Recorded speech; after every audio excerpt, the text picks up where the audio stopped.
Assalamualaikum warahmatullahi wabarakatuh. Kembali dengan Tabib Wan di sini. Kali ini Pak Tabib akan sedikit cerita tentang garis tangan simian line ya. Ini berbeda nih. Biasanya Pak Tabib selalu membahas tentang angka tensimeter. Kali ini Pak Tabib membahas garis tangan simian line atau garis tangan lurus ya. Kenapa Pak Tabib perlu membahas hal ini? Ya karena khawatir saja ya teman-teman itu nanti terjatuh kepada kemusyrikan ketika mengkonsultasikan masalah ini kepada orang yang tidak tepat seperti itu. Kenapa kok kemusyrikan? Ya karena memang masalah garis tangan lurus ini atau simian line itu sangat sangat kuat dengan apa ya, masa lalu kejawen begitu ya, dengan entah itu mitos apa saya juga belum paham karena saya belum meneliti begitu. Jadi intinya ada beberapa orang yang dilahirkan itu dengan genetik yang berbeda ya. Jadi memang kelainan lahir seperti itu, sebenarnya kelainan lahir kalau dalam ilmu kedokteran begitu ya. Genetik yang berbeda, dan itu menurut penelitian itu ada 30% dari seluruh jumlah penduduk di dunia. 30% ya. Dari 30% itu memang terbanyaknya di Asia, sehingga banyak kita temui orang-orang Indonesia khususnya itu yang memiliki garis tangan lurus atau simian line. Bisa di kiri, bisa di kanan, bisa juga dua-duanya. Nah, hal ini sering terkait dengan apa? Dengan keyakinan-keyakinan leluhur ya, leluhur kejawen atau yang di luar Jawa sekalipun. Kalau orang yang memiliki garis tangan lurus itu nanti pukulannya akan keras, nanti orangnya itu akan begini dan begitu ya. Sejauh ini Pak Tabib memahami ya, karena Pak Tabib tidak mau bercerita ketika tidak memahami ilmu ini ya. Pak Tabib berani membuka tentang ini karena memang qadarullah ya, qadarullah dari Allah. Pak Tabib sendiri ditakdirkan dengan simian line. Nah ini ya, garisnya lurus ya, yang atas ini nih nyambung gitu. Nah ini berbeda dengan yang kiri. Yang kiri ini enggak lurus, ini kepotong, satu naik satu turun ya.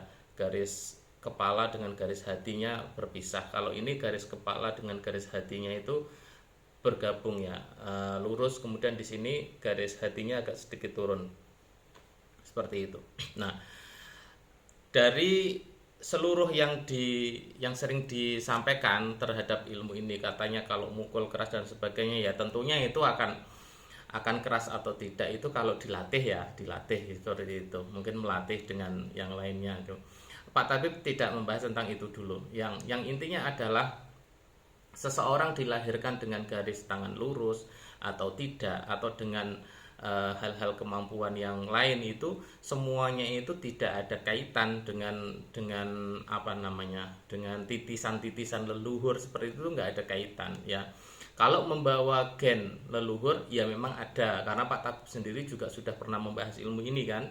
Di analis tensimeter itu kan ada angka-angka tertentu ya, ada angka-angka rumus tertentu. Kalau angkanya itu sesuai dengan standar yang sudah pernah Pak Tabib sampaikan dulu, maka dia memiliki genetik bagus dari leluhurnya, yang artinya memang dia memiliki bakat, skill, kemudian apa namanya, imajinasi, kemudian hal-hal yang berkaitan dengan kreativitas itu memang dia memiliki gennya.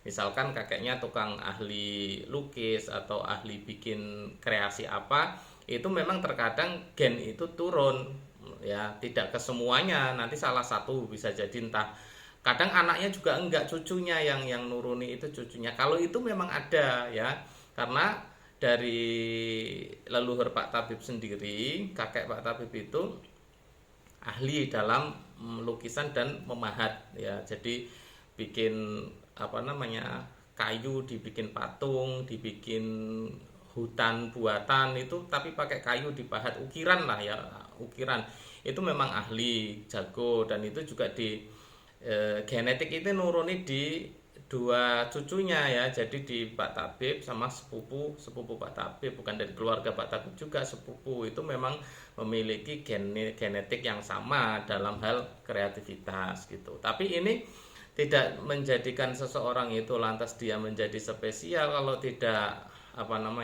memperbaiki keimanan gitu ya, ketauhidan kepada Allah, nggak ada spesialnya sama sekali, karena hal itu urusannya terkait dengan urusan duniawi ya.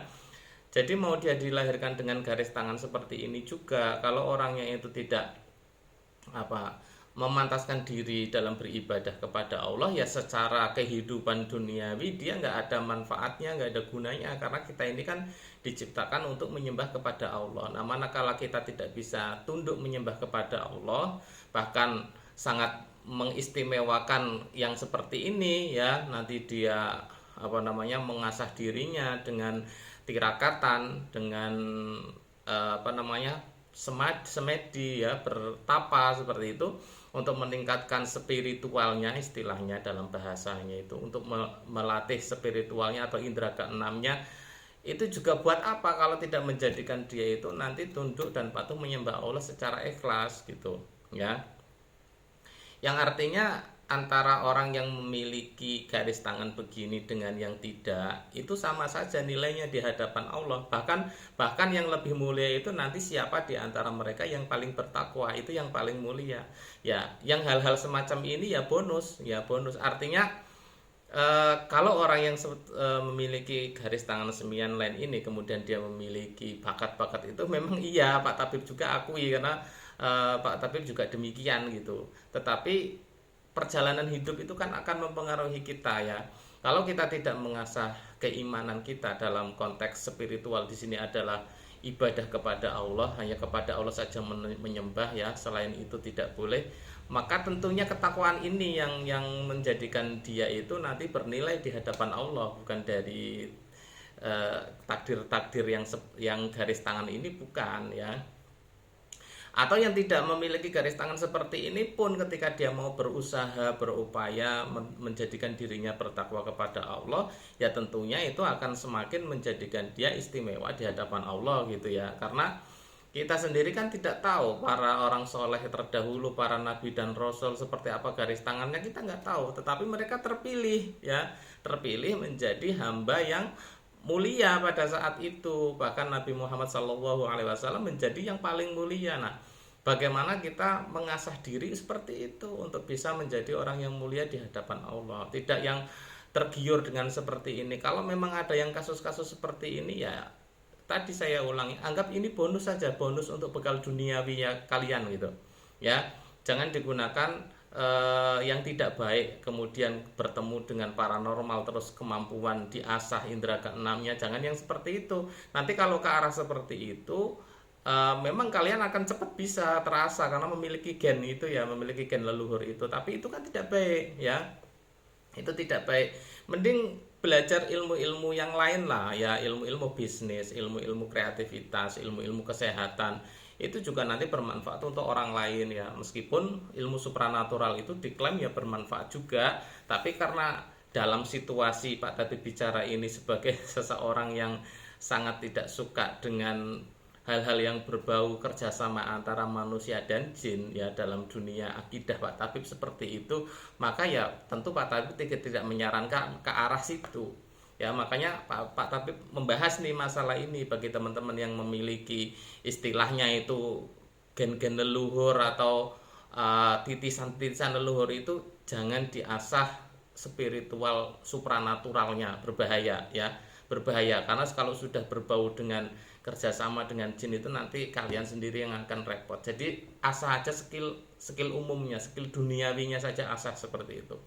Rajin belajar supaya bisa rajin bikin kreativitas apa, rajin belajar bengkel, rajin belajar jahit, itu juga nggak ada masalah. Tapi jangan yang berbau-bau dengan dengan dunia gaib ya. Nanti kalian sendiri yang akan repot. Oke, assalamualaikum.